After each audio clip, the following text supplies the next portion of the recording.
Kerajaan Hindu-Buddha dan Islam di Indonesia. Kerajaan Kutai. Kerajaan Kutai adalah kerajaan Hindu tertua di Indonesia. Terletak di tepi Sungai Mahakam, Kalimantan Timur.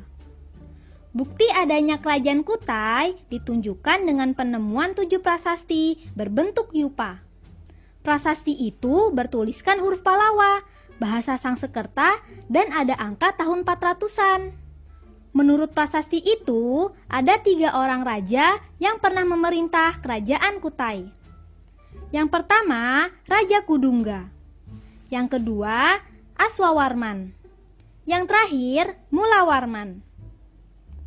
Raja Mulawarman dikenal sebagai raja besar karena banyak memberi sedekah demi kemakmuran negerinya. Kerajaan Hindu lainnya adalah Tarumanegara. Kerajaan ini terletak di Bogor, Jawa Barat.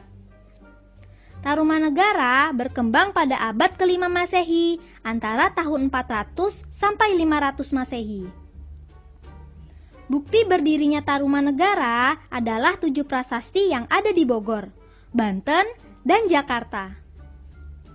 Prasasti itu bertuliskan huruf Palawa dan bahasa Sansekerta. Dalam prasasti, Raja Purnawarman diceritakan sebagai raja yang bijaksana. Pada prasasti Ciareten, ada sepasang telapak kaki Raja Purnawarman sebagai telapak kaki Dewa Wisnu. Dewa Wisnu adalah dewa pemelihara dalam Trimurti Hindu.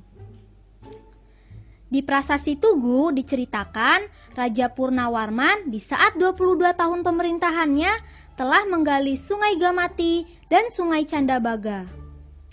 Proyek ini ditutup dengan persembahan hadiah 1000 lembu kepada para Brahmana. Kerajaan Majapahit. Kerajaan Majapahit terletak di sekitar Sungai Brantas. Pusatnya terletak di Trowulan, Mojokerto. Kerajaan Majapahit didirikan oleh Raden Wijaya, keturunan Kerajaan Singasari. Pada tahun 1293, beliau menjadi raja pertama dengan gelar Kertajasa Jayawardana. Raden Wijaya digantikan oleh Kalagemet atau Srijaya Negara. Pada masa pemerintahannya, banyak terjadi pemberontakan. Yang terkenal adalah pemberontakan Kuti tahun 1319. Gajah Mada memimpin pasukan Bayangkara menumpas pemberontak. Atas keberhasilannya, Gajah Mada diangkat menjadi Patih Kahuripan. Pemerintahan Jayanegara digantikan oleh Tribuana Tunggadewi. Pada masa ini, terjadi pemberontakan Sadeng.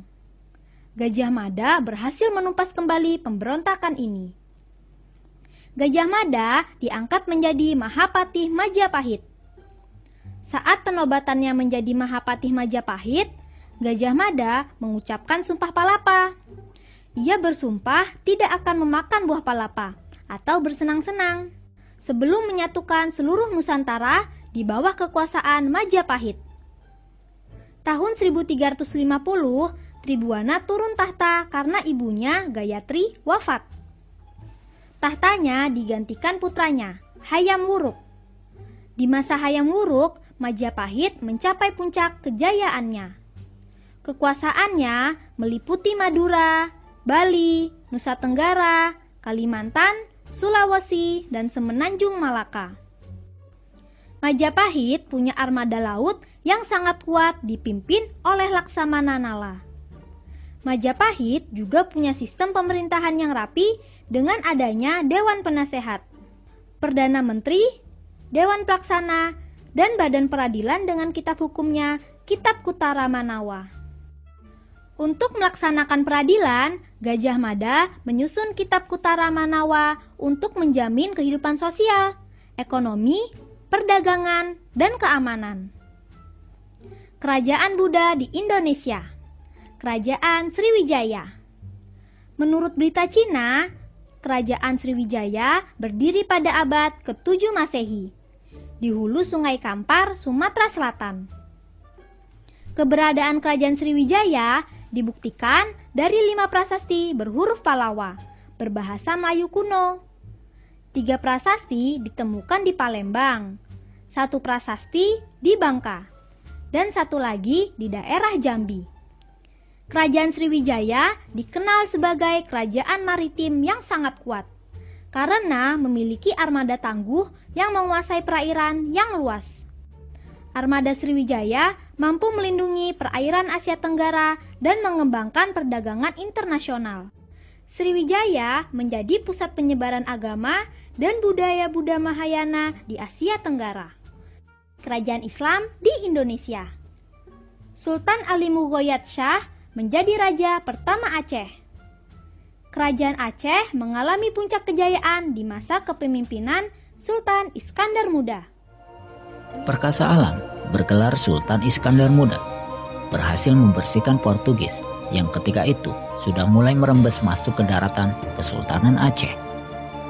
Dengan kecakapannya dalam kepemimpinan dan kemiliteran, Sultan Iskandar Muda berhasil meluaskan wilayah hingga seberang lautan. Pasukan Portugis yang terdesak di mana-mana oleh Aceh pun akhirnya mundur ke Malaka. Sultan Iskandar Muda berhasil membangun kekuatan militer yang sangat mengagumkan di masanya. Pasukan gajah, pasukan kavaleri dengan menggunakan kuda-kuda Persia, kapal-kapal perang yang mampu mengangkut hingga 800 prajurit, serta pasukan infanteri yang dilengkapi dengan meriam. Kerajaan Mataram Islam muncul setelah Kerajaan Demak runtuh.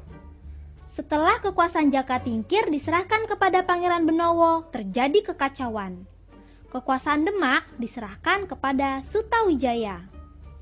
Sutawijaya menjadi raja pertama Kerajaan Mataram dengan beribu kota di Kota Gede. Sultan Agung Hanyokrokusumo atau Mas Rangsang adalah raja terbesar Mataram Islam. Beliau bercita-cita untuk menyatukan Pulau Jawa dalam Kerajaan Mataram dan mengusir VOC dari Batavia. Sampai bertemu di pelajaran berikutnya.